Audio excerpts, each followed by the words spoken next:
ইফতারির মাত্র বাকি আছে 10 মিনিট, সামনে ইফতারি রেডি, পানিও রেডি, রোজাদার বয়া রইছে, খালি বারবার ঘড়ির মধ্যে তাকায়। সারা দিনে যেই পরিমাণ ঘড়ি না দেখছে 10 মিনিটের মধ্যে 13 বার ঘড়ির দিকে তাকায়। মুয়াজ্জিন মরলো, এখনো কেন আজান দেয় না, মাইকে কেন আওয়াজ দেয় না? ঠিক নেই, মাথা গরম, এখনো টাইম হয় নাই। কততে তাড়াতাড়ি ক্যালেন্ডার দেখ।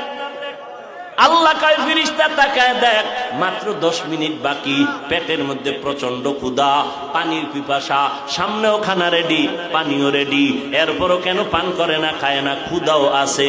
আল্লাহ কয় ফেরেশতারা জানুনি? কয় জানি না। আল্লাহ বলে, ও ফেরেশতা তাকায় দেখ, সবাই আমি আল্লাহকে ভয় করে, এবং তোরা সাক্ষী থাক, আমি আল্লাহ এদের জীবনের সব গুনাহগুলো মাফ করে দিলাম।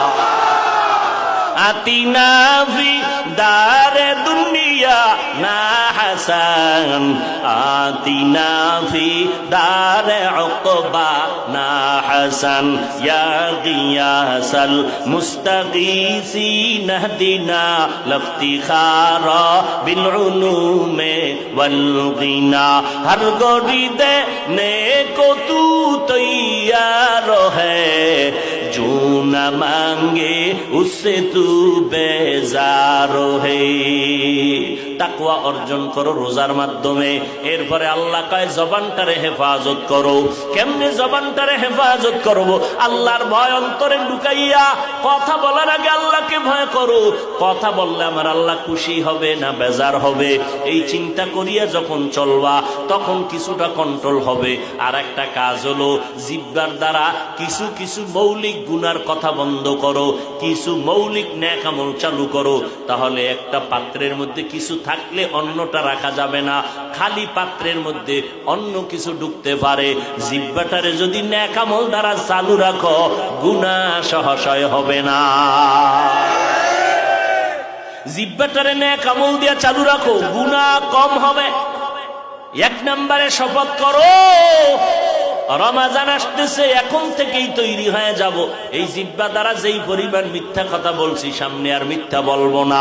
মিথ্যা বললে কলব মরিয়া যায়, চেহারার নূর নষ্ট হয়ে যায়, আমল নষ্ট হয়ে যায়। একটা মিথ্যাকে ঠিক রাখার জন্য হাজারো মিথ্যার তালি দেওয়া লাগে। মিথ্যা বন্ধ করে দাও। আল্লাহর নবী বলেন, মিথ্যাবাদী জাহান্নামী। মিথ্যার দ্বারা মানুষের জিন্দেগি বরবাদ হয়ে যায়। আল কিযবু ইহুলিক।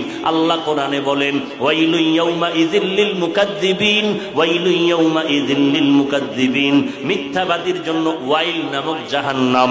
আল্লাহর নবী বলেন, ইয়াকুমাল কিযব ফা ইন্নাল কিযবা ইয়াহদি ইলাল ফুজুর ওয়া ইন্নাল ফুজুরা ইয়াহদি ইলান নার। মিথ্যাবাদীর চূড়ান্ত ফলাফল হলো জাহান্নাম। 2 নাম্বার, জবানকে হেফাজত করো। গীবত শিকায়াত করা যাবে না। গীবত করা হালাল না হারাম? জোরে বলেন। ওয়াইলুল লিকুল্লি হুমাযাতিল লুমাযা। এই সূরাটার ব্যাখ্যা পড়ে দেখবেন গীবত করা হারাম, মরা ভাইয়ের গোশত খাওয়ার সমান। আল গীবাতু আশাদ্দু মিনাজ জিনা। নবী বলেন, জিনা করার থেকেও গীবত করা মারাত্মক অপরাধ। এই গীবত থেকে জবানকে হেফাজত করো। তবে এই সূরার ব্যাখ্যা পড়লে দেখবেন 4 কারণে গীবত করা ওয়াজিব, না করলে গুনাহ হবে।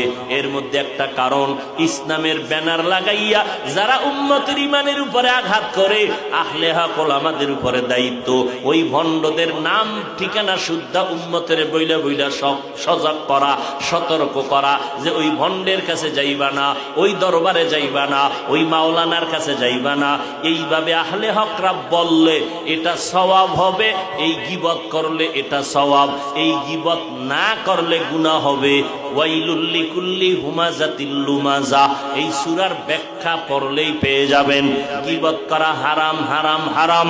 4 কারণে গীবত করা ওয়াজিব, না করলে গুনাহ হবে। এর মধ্যে একটা কারণ বললাম। অতএব আমরা ইসলামের ব্যানারওয়ালাদের বিষয়ে যা বলি, এটা গীবত হলেও আমাদের সওয়াব হবে।